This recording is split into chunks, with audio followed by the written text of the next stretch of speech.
El mensaje de esta noche yo le he llamado simple y sencillamente en la cruz. Así como se llama ese himno, ¿verdad?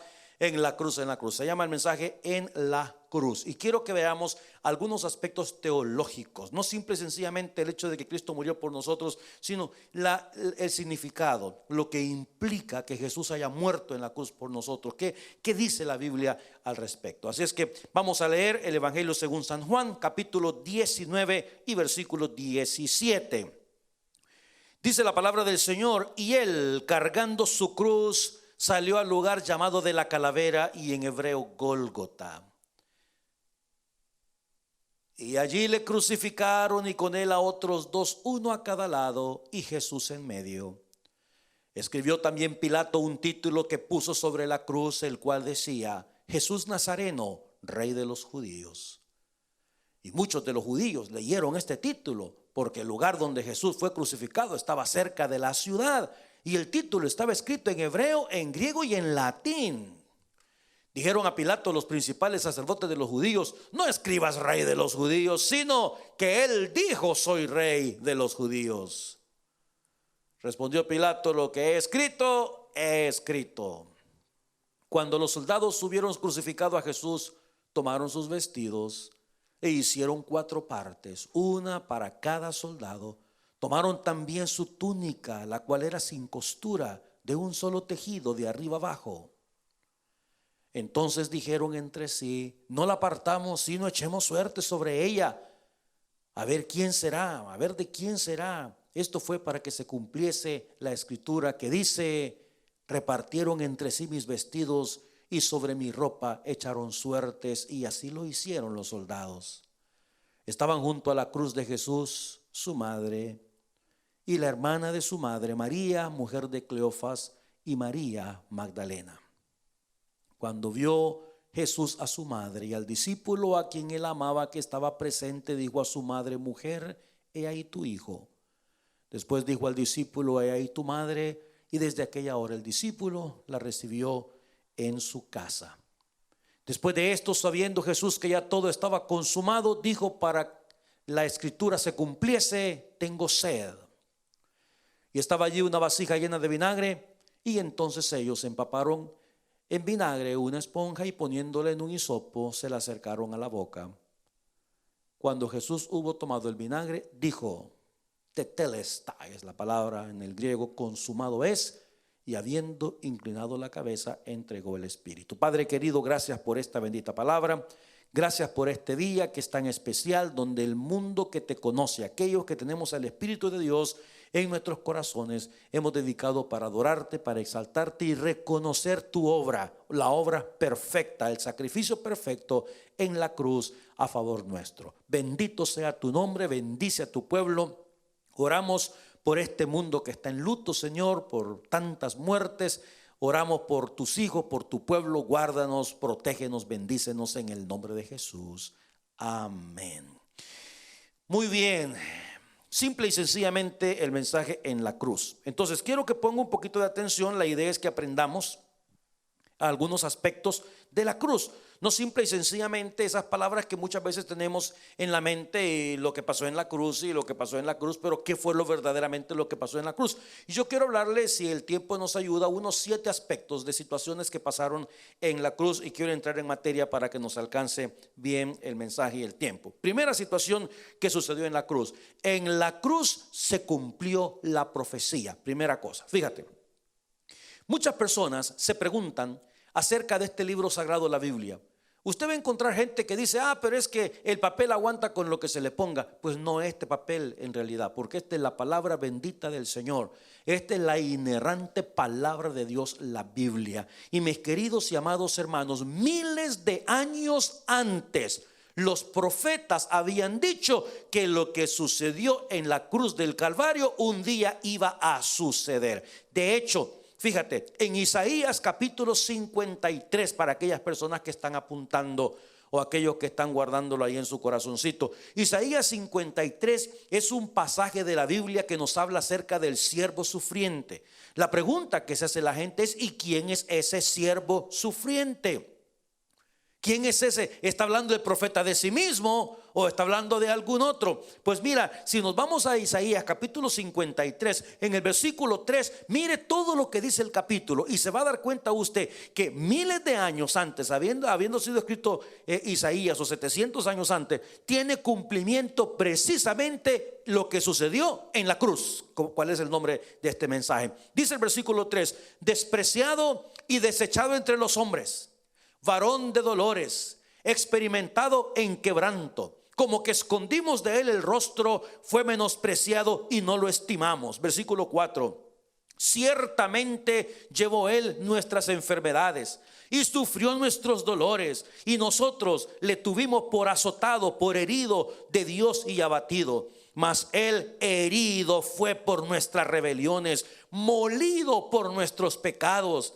Mire usted lo que dice la escritura. Mire lo que el profeta escribió 700 años antes: el castigo de nuestra paz fue sobre él, y por su llaga fuimos nosotros curados. Mas el herido fue por nuestras rebeliones, dice el versículo 5. Versículo 6: todos nosotros nos descarriamos como ovejas, cada cual se apartó por su camino, mas Jehová cargó en él, ojo, el pecado de todos nosotros. Angustiado él y afligido, no abrió su boca. Mire, como cordero fue llevado al matadero, y como oveja delante de sus trasquiladores enmudeció, no abrió su boca. Versículo 9: se dispuso con los impíos su sepultura, porque murió con dos ladrones a un lado. Pero con los ricos fue en su muerte, porque José de Arimatea era un hombre rico, que fue quien llegó a pedir su cuerpo, aunque nunca hizo maldad ni hubo engaño en su boca. Versículo 10: con todo eso Jehová quiso quebrantarlo, sujetándole a padecimiento, cuando haya puesto su vida, ponga atención a esto, en expiación por el pecado. Ponga atención, mi querido hermano, ok. Ponga atención a esa palabrita, por favor. Versículo 10: con todo eso Jehová quiso quebrantarlo, sujetándole a padecimiento, cuando haya puesto su vida en expiación por el pecado. Verá linaje, vivirá por largos días, y la voluntad de Jehová será en su mano prosperada. 11: verá el fruto de la aflicción de su alma y quedará satisfecho. Por su conocimiento justificará mi siervo justo a muchos, y llevará las iniquidades de ellos. Por tanto yo le daré parte con los grandes, y con los fuertes repartirá despojos, por cuanto derramó su vida hasta la muerte y fue contado con los pecadores, habiendo llevado él el pecado de muchos y orado por los transgresores. Entonces, primera cosa que notamos nosotros en la cruz: ¿qué fue lo que sucedió en la cruz? ¿Qué significado tiene lo que pasó en la cruz? Primera cosa que debemos saber es el cumplimiento de la bendita profecía que fueron escritas cientos de años antes de que Cristo en un día como hoy estuviera clavado en la cruz. El profeta Isaías, en este capítulo 53, ¿recuerda usted aquel hombre de Candace, de la reina de Candace, que iba leyendo al profeta Isaías y no entendía lo que iba leyendo? Y Felipe se le acercó y le dijo: pero ¿entiendes lo que lees? Y la pregunta del hombre era: bueno, pero el profeta está hablando de él mismo, está hablando de algún otro. Ahora nos está indicando la palabra bendita del Señor. Y eso, hermano, confirma que este libro sagrado, la bendita palabra de Dios, la Biblia, es verdad, es la palabra del Señor, porque tiene cumplimiento.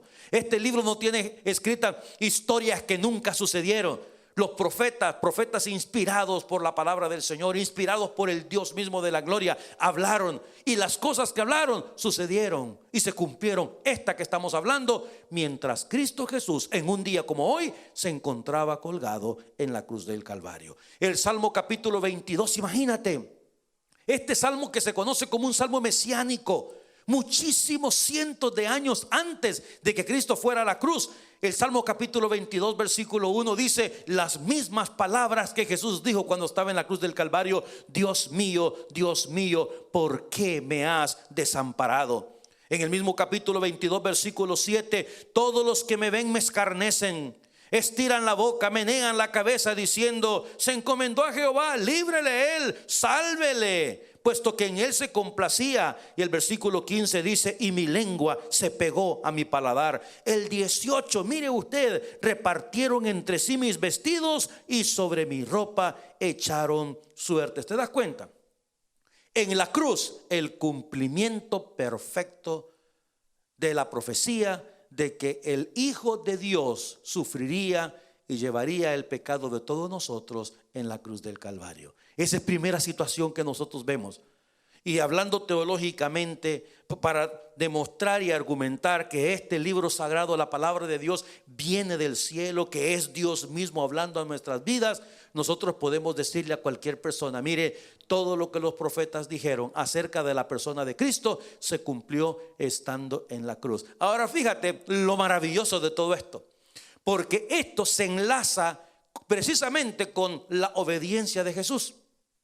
Yo mandaba un versículo a los empleados de la iglesia este día de cómo Jesús fue obediente, y obediente hasta la muerte, y muerte de cruz. ¿Por qué encaja todo esto? Las profecías, todo tiene que ver con la obediencia de Jesucristo mismo. Porque, mi querido y amado hermano, imagínate todas las profecías que dijeron los profetas, y ahora resulta que Jesús, ya estando sobre la tierra, dice: pues la verdad que yo no quiero morir por este montón de gente fea. Padre, mándate un ángel. ¿Sabes qué, Señor? Yo te dije que venía, pero ya me arrepentí.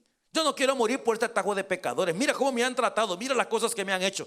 Pero Él fue obediente. Él fue obediente al Padre porque quiso agradar al Padre, a tal grado que llegó hasta la cruz del Calvario. Y por la obediencia bendita de Jesucristo, las profecías del Antiguo Testamento se cumplen precisamente en la cruz de nuestro bendito Señor. Estas profecías de las que hemos hablado en este momento. Y sabes una cosa, mi hermano, que Dios es omnisciente. Dios conoce todas las cosas, y Dios sabía lo que iba a pasar, a tal grado que en el libro de los Hechos capítulo 2 versículo 22 dice: varones israelitas, oíd estas palabras: Jesús Nazareno, varón aprobado por Dios entre vosotros con las maravillas, prodigios y señales que Dios hizo entre vosotros por medio de él, como vosotros mismos sabéis.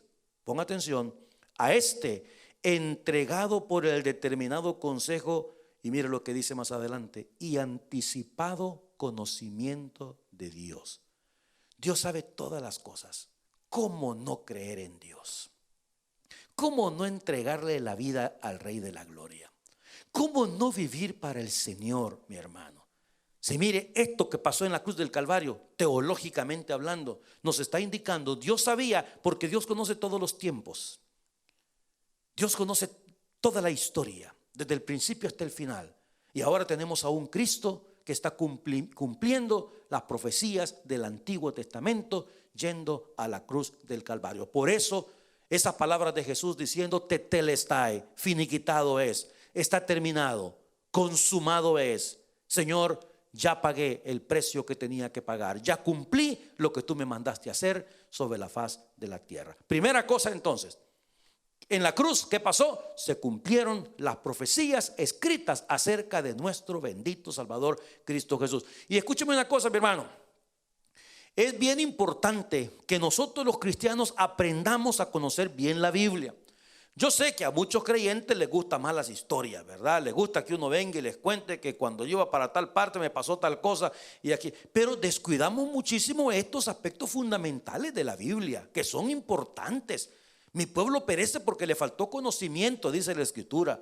Y esto desde los niños, los jóvenes, los adultos, papá, mamá, usted debe de saber estos conceptos. Debe de saber, mira, hay más de alguno, le aseguro, que nos está viendo en su casa, que está apuntando estas cosas, que está escribiendo. Ojalá y usted pueda regresar después. Estos mensajes están puestos en las líneas, en nuestras plataformas online, y usted pueda regresar después y escucharlo y entenderlo y asimilarlo, porque es importante, hermano. No solamente, y usted porque es cristiano. Yo me acuerdo una vez, después de haber bautizado aquí a unos hermanitos, yo les estaba preguntando a ellos: hermano, ¿y usted por qué se bautizó? ¿Y usted por qué se bautizó? Y uno de ellos dijo: ¿y usted por qué se bautizó? Le dije: porque usted me dijo a mí, porque el pastor dijo que me bautizara. Esa no es una respuesta adecuada. Usted cree, pues tiene que saber por qué cree. No tanto como mucha gente, ¿verdad?, que Cristo es la respuesta y no saben todavía cuál es la pregunta. Es importante conocer la palabra de Dios, mi hermano. Es importante que usted sepa. Y esto es una cosa. ¿Qué pasó en la cruz? En primer lugar, el cumplimiento de las profecías de los profetas. Lo que dijeron los profetas en el Antiguo Testamento se cumplió ese día cuando mi Jesús estaba en la cruz del Calvario. Segundo lugar, ¿qué pasó en la cruz? Y esto quiero que le ponga atención, porque quiero que le ponga atención a la palabra expiación, ¿ok? La palabra expiación es una palabra utilizada mucho en el Antiguo Testamento. Y fíjate, Adán, el primer hombre, fue creado sin pecado. Notemos esto, fíjate en lo que se parece Adán cuando fue creado con Jesús. Porque Jesús no tuvo pecado. Adán fue creado sin pecado, pero murió espiritualmente. Bueno, ¿y qué fue lo que pasó ahí? ¿Por qué? Porque pecó. Entró el pecado al mundo. Y cuando el pecado entra al mundo, la paga del pecado, ¿qué es? Muerte. Muerte espiritual. Entonces, Adán fue creado sin pecado, pero pecó. Y como pecó, entró la muerte. Entonces, a esa generación y a este mundo en el que vivimos desde entonces, hay que redimirlo. Y para poder redimirlo es necesario una expiación, un sacrificio, una ofrenda. ¿Y qué es lo que se puede hacer? Bueno, ponga atención a esto que es importante. Adán fue un alma sin pecado cuando fue creado. Y esa alma de Adán sin pecado comete el pecado delante de Dios y muere espiritualmente. ¿Qué se necesita para poder expiar ese pecado de Adán? Se necesita otra alma.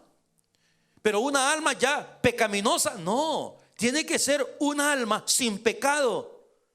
Y entonces, ¿cómo puede ser posible eso? Bueno, vamos a ir despacito. Fíjate que en Isaías 59:2 dice la palabra del Señor así: pero vuestras iniquidades han hecho división entre vosotros y vuestro Dios. Entre vuestros pecados, dice, y vuestros pecados han hecho ocultar de vosotros su rostro para no oír. ¿Qué quiere decir esto? El pecado de ustedes ha hecho división con Dios.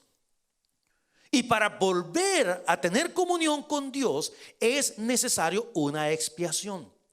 Entonces, viene la ley de Moisés y exigía para la expiación del pueblo, mantenga esa palabrita en su corazón y en su mente, que exigía sacrificios de animales.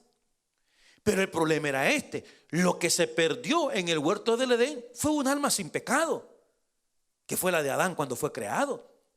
Entonces, ¿qué es lo que dice Hebreos capítulo 10 versículo 4? Ponga atención a ese versículo. Hebreos. Eso es. Ahí viene, no se preocupe. Dice Hebreos 10:4: porque la sangre de los toros y de los machos cabríos, ¿qué dice el resto del versículo? No puede quitar los pecados.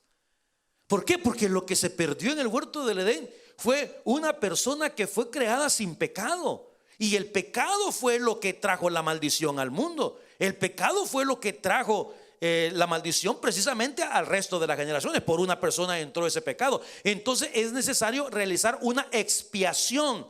Pero para esa expiación, repito, vamos a ver. Entonces fíjate, quédese conmigo. Bueno, si el hombre no cometió pecado y pecó y necesita una expiación, pero no se puede hacer una expiación de una sangre de un animal, porque la sangre de los animales, dice el versículo que tiene enfrente, no puede perdonar los pecados. Entonces, ¿quién tiene que hacer la expiación? ¿Sabe quién? La tiene que hacer una persona que nunca ha pecado. Y no quiero meterme mucho en esta situación para no confundir a nadie, pero ¿sabe qué me pregunto yo? Cuando estaba Dios hablando con Jesús en la gloria, decir, mijo, es que la verdad es de que tiene que morir alguien que no ha pecado, pero hay un pequeño gran problema: Dios no puede morir. Es por eso que mira, en este día celebramos la muerte de Cristo, pero si usted le pone la debida atención, se da cuenta que en realidad Cristo no podía morir. Es por eso que Él dijo, yo pongo mi vida y ¿qué más? Y la vuelvo a tomar. ¿Por qué? Porque entonces dejaría de ser Dios. Pero Él vino para cumplir la ira de Dios por el pecado del hombre, porque el pecado del hombre requiere la muerte. Entonces viene la palabra expiación. Es necesario un sacrificio. Pero la pregunta es, ¿cualquier sacrificio? No, no podemos traer toro. Lo hemos venido haciendo en todo el Antiguo Testamento. Tiene que ser el derramamiento de sangre, pero de una sangre perfecta. Un hombre sin pecado tenía que morir para la expiación. Es por eso que 2 de Corintios capítulo 5 versículo 21 dice así: al que no conoció pecado, mire usted, por nosotros lo hizo pecado, para que nosotros fuésemos hechos justicia de Dios en él. Qué versículo más poderoso este. Este es el versículo que nos enseña. Y entonces, ¿qué es lo que puedo hacer? Pues, ¿cómo podemos hacer? Dios no puede morir porque Dios, sí, pero ni modo, tenés que ir a la tierra y morir, poner tu vida, la vuelves a tomar. Pero esa expiación de la que estoy hablando, mi amado, sucedió en la cruz del Calvario. El sacrificio perfecto. En todo el Antiguo Testamento la gente traía un cordero para la expiación de sus pecados, pero Cristo, cuando lo vio Juan el Bautista, ¿cuáles fueron las palabras de Juan el Bautista? He ahí, exactamente, espero que haya dicho las palabras correctas, el Cordero de Dios que quita los pecados del mundo. Cristo cumplió la expiación. Cuando Él dijo tetelestai, cuando Él dijo consumado es, finiquitado, terminado, lo que está diciendo es: Padre, lo que me mandaste a hacer, ya lo hice. Entonces mira qué maravilla. Alguien escribió por ahí en un libro la siguiente frase, que dice así: Cristo pagó una deuda que no debía, porque nosotros teníamos una deuda que no podíamos pagar. Simple y sencillamente, por eso fue necesario que Él dejara su trono de gloria. Tú dejaste tu trono de gloria por mí. Eso dice la alabanza. Al venir a Belén a nacer, Él dejó su trono, dejó su gloria y vino y se hizo carne. Y como dice Juan, y vimos su gloria, gloria como del unigénito del Padre. Imagínate qué bendición haber tenido al Hijo de Dios entre ellos por esos 3 años y medio haciendo milagros por todos lados. Pues entonces, miren las dos cositas que hemos aprendido en estos minutos. Ve, la primera es que en la cruz tenemos el cumplimiento de las profecías. Lo que dijo el Salmo 22, lo que dijo el profeta Isaías en el capítulo 53, el cumplimiento de las profecías. En segundo lugar, tenemos la expiación necesaria. La única manera como nosotros hoy en día, mire hermano, cuando un cristiano dice yo soy salvo por la gloria de Dios, eso implica tantas cosas como usted no tiene idea. Y una de ellas es la bendita expiación de Jesús. Es decir, alguien viene y paga un precio que no debe. Por eso el versículo dice: al que no conoció pecado, igual que Adán en el Antiguo Testamento. Por nosotros Dios lo hizo pecado, para que nosotros fuésemos hechos justicia de Dios en Cristo Jesús. Amén. Ya van 2. Vamos a ver qué otra cosa sucedió en la cruz. La tercera: en la cruz fue perdonada nuestra deuda. Bueno, mire, dicen los que saben de economía que todas las personas que nacen en este mundo nacemos con una deuda. Una deuda por lo que el gobierno debe, ¿verdad? Nosotros no tenemos nada que ver con esa deuda, ¿ok? Pero si usted va a la universidad y estudia economía, le dice la verdad que cada ciudadano de este país tiene una deuda porque el país debe no sé cuánto dinero a otras partes del mundo. Así es que nosotros, cada individuo debe tanto, le dice. A usted el gobierno nunca le dice esas cosas, pero bueno. Ahora, déjeme decirle algo. Este libro sagrado, la Biblia, nos enseña que todos los que nacemos con una deuda. Es una deuda espiritual. Y es la deuda más complicada, mi hermano. Ahora fíjate.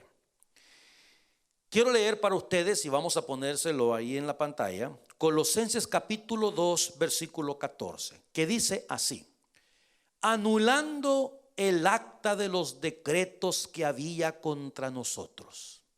Habla de un acta. Ustedes saben lo que es un acta, ¿verdad? Cuando hay una reunión se toma un acta, y un acta es un documento legal.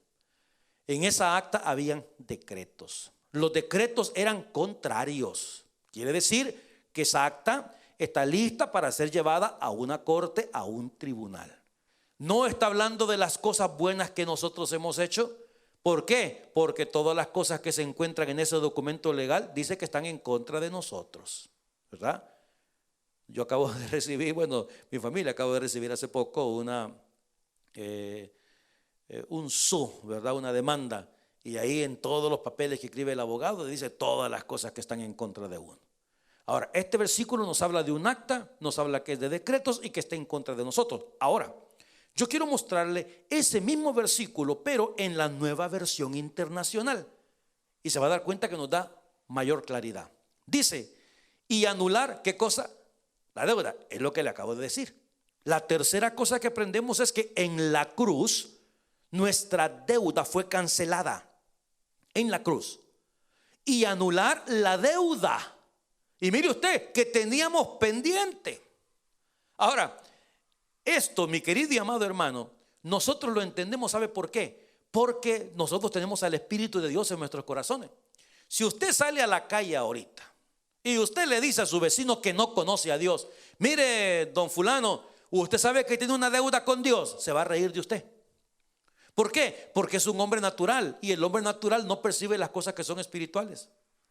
Sí, Señor, todas las personas que no conocen a Cristo tienen una deuda con Dios y tienen que pagarla. ¿Y esa deuda por qué? ¿Y esa deuda de qué? Bueno, pues fíjate que Santiago se encarga bien fácil de decirnos en qué consiste esa deuda.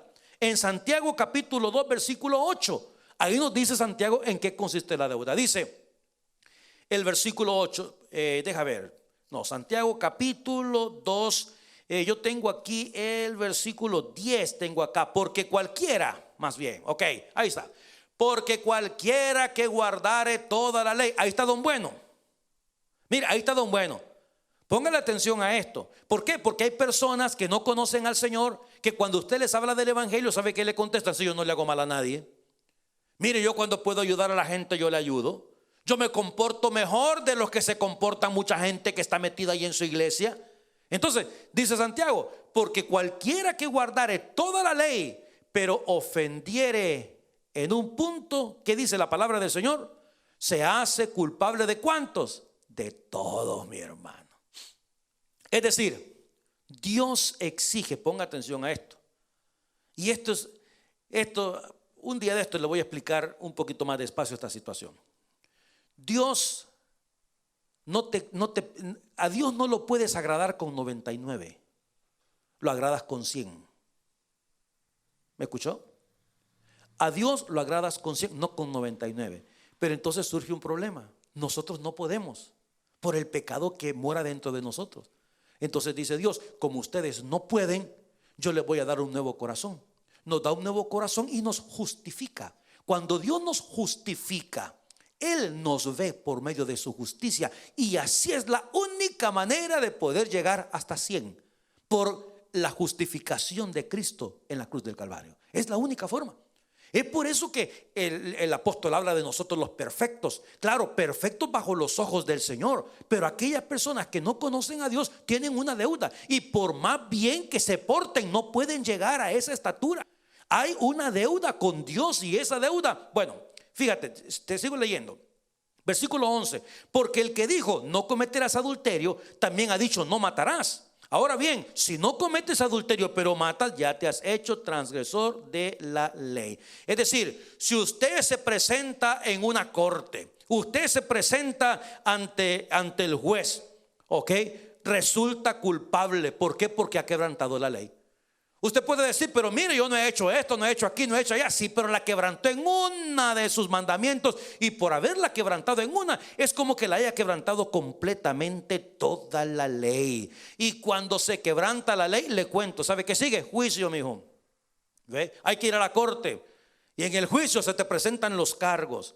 Ahora, la Biblia también nos enseña que tenemos a un acusador de la deuda. Fíjate que en Apocalipsis 12:10 dice: entonces oí una gran voz en el cielo que decía: ahora ha venido la salvación, el poder y el reino de nuestro Dios y la autoridad de su Cristo, porque ha sido lanzado fuera, dice, el acusador de nuestros hermanos, el que los acusaba delante de nuestro Dios día y noche. Mis queridos y amados hermanos, en la cruz del Calvario, Cristo tomó esa acta de los decretos, que es la deuda. Si usted pone atención en las versiones modernas, como leímos, dice la deuda, y la canceló en la cruz del Calvario, diciendo: David Rodríguez ya no debe nada, Pastor Emerson ya no debe nada, Edmir ya no debe nada, Nosotros fuimos y sacamos. No, nosotros no la podíamos pagar. Él pagó la deuda que teníamos nosotros. Por eso quiero que regresemos a ese versículo, por favor, que leímos hace un instante en la Nueva Versión Internacional. Y anular la deuda que teníamos pendiente. Amados hermanos, miren, deben haber cosas maravillosas en la vida. Y una de las cosas maravillosas en la vida es cuando a uno le perdonan una deuda. Ay, ay, ay, mi hermano, eso debe ser una cosa rica. A mí nunca me ha pasado, le cuento, ¿verdad? Nunca me ha pasado eso. Pero usted sabe que usted tiene una deuda pendiente con alguien y cuando mira a la persona, híjole, ¿verdad? Yo tengo una deuda con esa persona, yo le debo y usted, ¿verdad?, se le acerca para platicar y hablar y ver si a lo mejor le dice, mire, ¿se acuerda de aquella cosa que tenemos pendiente? Pero nada, agarrados. El Señor nos perdonó la deuda, la canceló en la cruz del Calvario, la canceló con su sangre preciosa. Entonces, en primer lugar, el cumplimiento de las profecías. Segundo lugar, la expiación en la cruz. Tercer lugar, canceló la deuda con la que nacimos, porque la paga del pecado, la deuda es el pecado, y la paga del pecado, ¿qué es? Muerte. Entonces hay que pagar con la muerte espiritual. Pero nosotros le entregamos la vida al Señor Jesucristo. El Señor Jesucristo viene a nuestra vida, el Espíritu Santo viene a nuestro corazón y dice: Señor, la deuda que tenías conmigo por el pecado ha sido cancelada. Alabado sea el nombre del Señor. Bendito Dios, hermano. Bendito Dios que no tenemos, porque no hay manera de poder pagar esa deuda. Fíjate que usted recuerda que estuvimos orando muchísimo acá por nuestro hermano Joshua Marsh. Ahora que estuve yo con ellos ahí en la Florida, me estaba contando mi querido Joey, me dice: pastor, dice, ¿sabes qué? Le llegó la cuenta del hospital a Joshua. ¿Sabe de cuánto fue la cuenta? 1.6 millones de dólares. Después de 30 y pico de días de estar en el hospital de Tampa, Florida. 1.6 million dollars. No, que no. Y le digo: what the heck? ¿Y cómo van a hacer con eso? Entonces aquel con una gran sonrisa me dice: el insurance, la compañía de seguro. La compañía de seguro hizo el cheque por 1.6 millones de dólares, lo mandó a pagar al hospital y le mandaron una nota a Joshua diciendo: su deuda ha sido cancelada. Ay, ay, ay, hermano. Imagínate, eso es lo que Cristo hizo con nosotros, con esa deuda espiritual que teníamos por nuestros pecados. Amén, amén, amén. Que bueno, vamos a ver el número, bueno, esa es la deuda. Número 3, número 4. En la cruz también fueron perdonados nuestros pecados. Bueno, Colosenses capítulo 2 versículo 13, regresamos a ese pasaje de la escritura. Colosenses capítulo 2 versículo 13 dice: y a vosotros, estando muertos en pecados y en la incircuncisión de vuestra carne, os dio vida juntamente con él, atención, perdonándoos todos los pecados, anulando el acta de los decretos que había contra vosotros, que nos era contraria, quitándola de en medio y clavándola en la cruz. Dicen algunos estudiosos que cuando colgaban a una persona en la cruz, hermano, by the way, déjeme decirle algo, la muerte en la cruz era lo más despreciable que había en aquel entonces. En la cruz mataban o llevaban a la muerte a los ladrones. No era ninguna cosa bonita, ¿ok?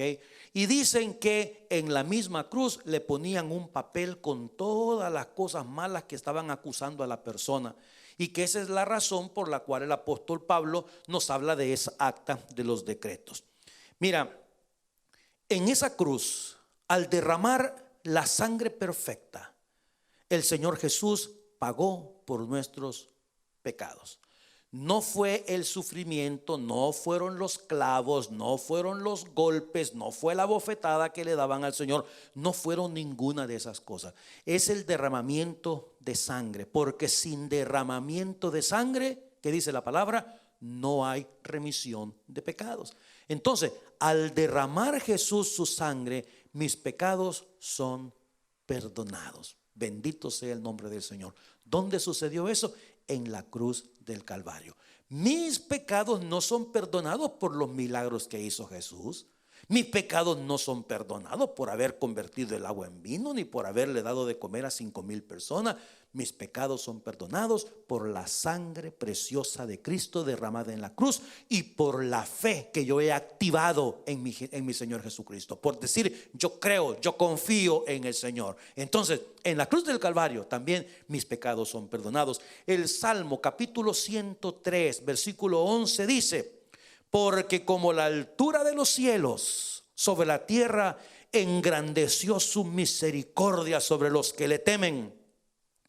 Cuando está lejos el oriente del occidente, hizo alejar de nosotros nuestras rebeliones. Y este versículo 13 me encanta. Este versículo 13 me encanta. Como el Padre se compadece de los hijos, se compadece Jehová de los que le temen. ¿Por qué me encanta esto? ¿Sabe por qué? Porque nosotros los padres sabemos que nuestros hijos son tremendos. Y en más de alguna oportunidad usted sabe que sus hijos han hecho cosas muy malas. ¿Verdad que sí? Ahora, ¿por qué no los mató? Si hicieron cosas muy malas. ¿Y sabe cuál es la respuesta que usted acaba de dar? Pues porque son mis hijos. No es cierto. Y entonces el versículo este dice que así como el Padre se compadece de los hijos, así se compadece Jehová de todos aquellos que le tememos. Bendito sea el nombre del Señor, que en esa cruz del Calvario fue pagada nuestra deuda y nuestros pecados fueron perdonados. No le debemos nada a nadie, mi hermano. Bendito sea el nombre del Señor. Otra cosa más, número 5. En el mismo versículo de Colosenses 2:13, mire todo lo que pasó en la cruz. Y a vosotros, regresamos a Colosenses, no me lo interrumpan por favor, ahí está. Y a vosotros estando, ¿qué dice? Muertos. Ponga atención lo que pasó en la cruz. Y a vosotros estando muertos en pecados y en la incircuncisión de vuestra carne, os dio, ¿qué nos dio? Vida. Ahora ponga atención al resto del versículo. Juntamente con él, perdonándoos todos los pecados, anulando el acta de los decretos que había contra nosotros, que nos era contraria, quitándola de en medio y clavándola, ¿dónde? En la cruz. Quiere decir que en la cruz pagó nuestra deuda, en la cruz perdonó nuestros pecados, y en la cruz, escuche, ustedes estaban muertos, dice Dios, y en la cruz yo les di vida.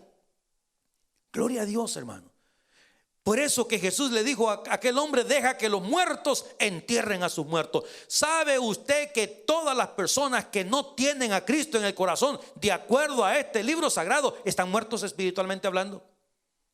Bendito Dios que tenemos vida, mi hermano.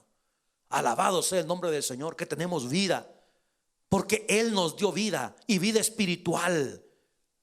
Me encanta este versículo de la Escritura.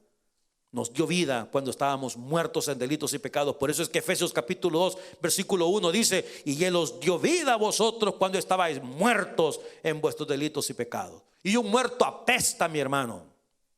Un muerto huele mal, huele feo. Y Dios nos transformó. Dios nos dio vida. Nos bañó ahora. Hoy podemos oler delicioso, podemos oler rico. Bendito sea su nombre, porque estábamos muertos y nos dio vida. Dos cosas más con relación a lo que sucedió en la cruz del Calvario. Número 6. Esto es bien importante. En la cruz del Calvario Dios hizo una obra espiritual maravillosa y grandiosa. ¿Sabe qué hizo? Desarmó al diablo y a los demonios. Colosenses 2:15. Colosenses 2:15. Y despojando a los principados y a las potestades, los exhibió públicamente. Escuche, triunfando sobre ellos. ¿Dónde? En la cruz, que es el título de este sermón. En la cruz. Ese versículo, mi querido hermano, en la versión internacional, por favor, Kevin, mira lo que dice: desarmó. ¿Cuándo es que se desarma al enemigo? Cuando se triunfa sobre ellos. Y un enemigo sin armas es un enemigo que se rinde. Entonces, mi querido hermano, entienda esto. La Biblia nos dice: resistid al diablo y huirá de vosotros. El creyente no tiene que andarle huyendo al diablo para ningún lado. Y deje de andar culpando usted al diablo de cosas en las que usted se mete. Porque a Satanás, el diablo, y a sus demonios, Cristo triunfó sobre ellos en la cruz del Calvario. Y cuando dice que los humilló en público, es porque en aquellos dorados tiempos, cuando se derrotaba a un ejército, se tomaba al rey de ese ejército, se tomaba a los principales y se les presentaba en una carroza que los caminaban por todos lados, demostrando que habían sido vencidos. Es lo que el versículo está diciendo. Dios venció al enemigo. Es cierto que Satanás, el diablo, anda como león rugiente viendo a quién devorar, y es por eso que el cristiano debe tener la armadura de Dios bien puesta. Porque el diablo quiere devorarte, quiere destruirte, pero al mismo tiempo entiende que Dios ya venció a Satanás y venció a todos sus enemigos. Efesios capítulo 6 versículo 12 dice: porque no tenemos lucha contra sangre y carne, sino contra principados. Pero ojo con esto: contra principados que fueron vencidos por Jesucristo, contra potestades que fueron vencidos por Jesucristo, contra los gobernadores de las tinieblas que fueron vencidos por Jesucristo, porque Cristo tiene poder. Amén. Gloria a Dios. Es por eso que la palabra del Señor, el apóstol Pablo dijo palabras como esta, palabras eternas, lindísimas, marcadas en la historia, que dice: por lo cual, Romanos 8:38, estoy seguro, dice el apóstol Pablo, que ni la muerte ni la vida, ojo, ni ángeles, ni principados, ni potestades. Está diciendo ni demonios, ni las tinieblas, ni lo presente, ni lo porvenir. Luego dice el versículo siguiente: ni lo alto, ni lo profundo, ni ninguna otra cosa creada nos podrá separar del amor de Dios que es en Cristo Jesús, Señor nuestro. No me venga a decir que usted no viene a la iglesia porque el diablo ha hecho tal cosa. No me venga a decir usted con ese cuento que usted se ha apartado porque el diablo lo tiene apresado. No, mi hermano, usted tomó la decisión de no venir. Usted tomó la decisión de no buscar a Dios. Hoy en día, ¿cuánto tiempo hemos tenido en nuestras manos para tomar la bendita palabra del Señor y conocer más del Señor? Aproveche ahora que esté en su casa mensajes como este que nos hablan de ese aspecto teológico. Esto es un poquito de carne para usted. Esto es un poquito de carne, mi hermano. No solamente hablando de las cosas que pasaron en ese día de Cristo en la cruz del Calvario, sino las implicaciones teológicas de lo que el Señor hizo conmigo. La expiación, la deuda que yo tenía, el hecho del cumplimiento que viene a ratificar la veracidad de este libro maravilloso. Como número 6, Cristo desarmó a Satanás, el diablo, y a sus demonios. Y en última instancia, en la cruz, Dios demostró el gran amor que nos tiene. Por eso es que Romanos capítulo 5 versículo 8 dice: mas Dios muestra su amor para con nosotros, en que siendo aún pecadores, ¿qué hizo Cristo? Murió por nosotros en la cruz del Calvario. Entonces déjeme decirle algo. Cuando alguien en su casa que sea cristiano le diga: es que a mí nadie me quiere, métale un coscorrón, dele un golpe en la cabeza, porque este versículo es un versículo poderoso. Usted y yo podemos decir a los cuatro vientos: Dios me ama. Dios me ama, porque su palabra lo dice. Hay tantos coritos que uno le canta a los niños que hablan acerca de esto. Dios me ama.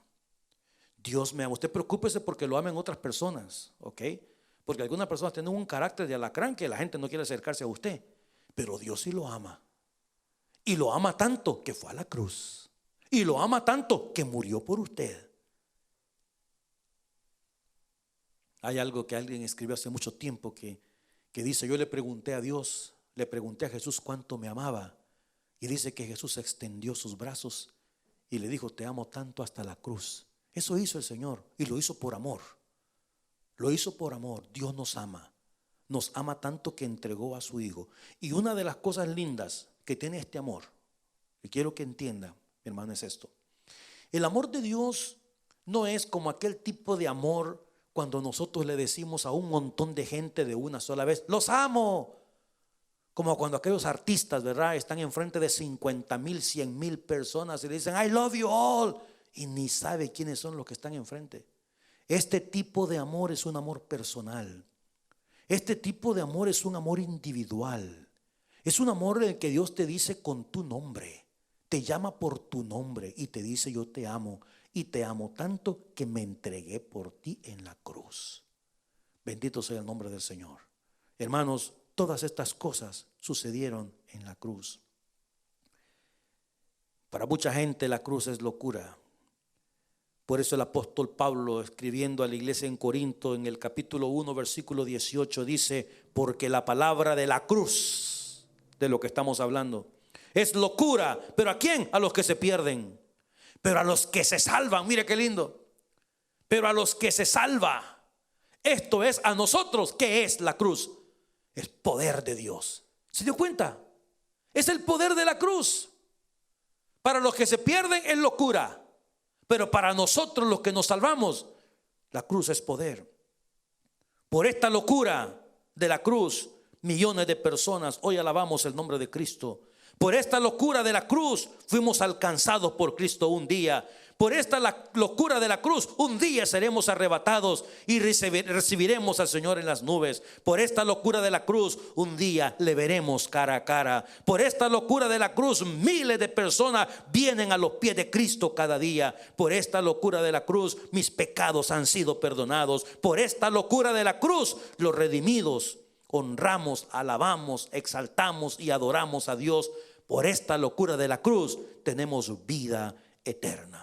Romanos 14:9 dice: porque Cristo para esto murió y resucitó y volvió a vivir, para ser Señor de los muertos como de los que viven. Bendito sea el nombre de nuestro Dios.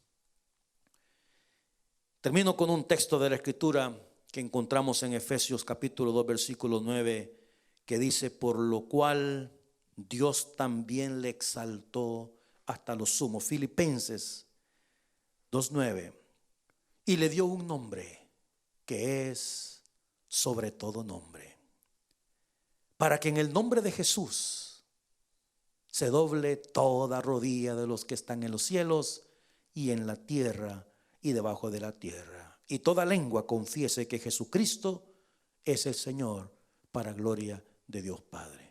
Mis queridos y amados hermanos, la humillación de la cruz fue el pedestal para la exaltación de la resurrección. Bendito sea el nombre del Señor. Ojalá y usted tenga un tiempo de regresar otra vez a este mensaje y poder escucharlo detenidamente y darse cuenta de las implicaciones teológicas de lo que sucedió un día como hoy, cuando nuestro bendito Salvador, Cristo Jesús, cumplió las profecías del Antiguo Testamento. Realizó la expiación perfecta estando en la cruz. Canceló la deuda que teníamos, perdonó nuestros pecados, exhibió a nuestros enemigos, a las potestades, a Satanás, el diablo y sus demonios. Los exhibió estando en la cruz. Y como nosotros nos damos cuenta del gran amor que Dios nos tiene, a tal grado que se entregó para que usted y yo tengamos el perdón de los pecados y la vida eterna. Bendito por siempre sea nuestro Señor Jesucristo. Oremos. Padre querido, te damos gracias en esta noche por tu bendita palabra. Gracias por lo que hiciste en la cruz, Señor. Señor, sabemos que en una noche como hoy, cuando llegaba el sábado, el día de reposo, cosas maravillosas sucedieron entre la noche del viernes y la madrugada del domingo. Gracias, Señor, por el cumplimiento de tu palabra. Gracias por el gran amor con el que nos has amado. Sabemos que ese fue lo que te llevó a la cruz del Calvario, la razón por la que fuiste a la cruz, el amor por la humanidad. Te bendecimos, te exaltamos, te damos honra, te damos gloria. Permite, Padre, que pueda crecer el amor nuestro hacia ti, que podamos adorarte más, que podamos servirte más, que podamos honrarte más. Mientras todos oramos, si usted nunca antes ha recibido a Cristo en su corazón, pero siente en su alma, siente en su corazón el deseo, la necesidad de Dios, qué día más hermoso para abrirle el corazón a Cristo. qué día más maravilloso para decirle: Señor, abro mi corazón y te recibo como el Salvador de mi vida. Te pido perdón por mis pecados, Señor. Me arrepiento de mis pecados y te doy gracias porque he entendido ahora todo lo que hiciste en la cruz a mi favor. En este día te entrego mi corazón, te entrego mi vida. Si usted hizo esta oración, queremos animarle a crecer en el conocimiento de Dios y de su santa y bendita palabra. Padre querido, gracias por permitirnos celebrar este día, aunque sea de esta manera, Señor, a través de las redes sociales, llegando a la intimidad de los hogares de tu pueblo. Pero gracias porque lo podemos hacer y a la distancia juntos unirnos para darte honra, darte gloria y honor en el nombre de Jesús. Amén y amén. Mis amados hermanos, este próximo domingo a la 1:30 de la tarde regresamos para ese día maravilloso de resurrección. Que la paz de Cristo les acompañe. Que Dios me los bendiga.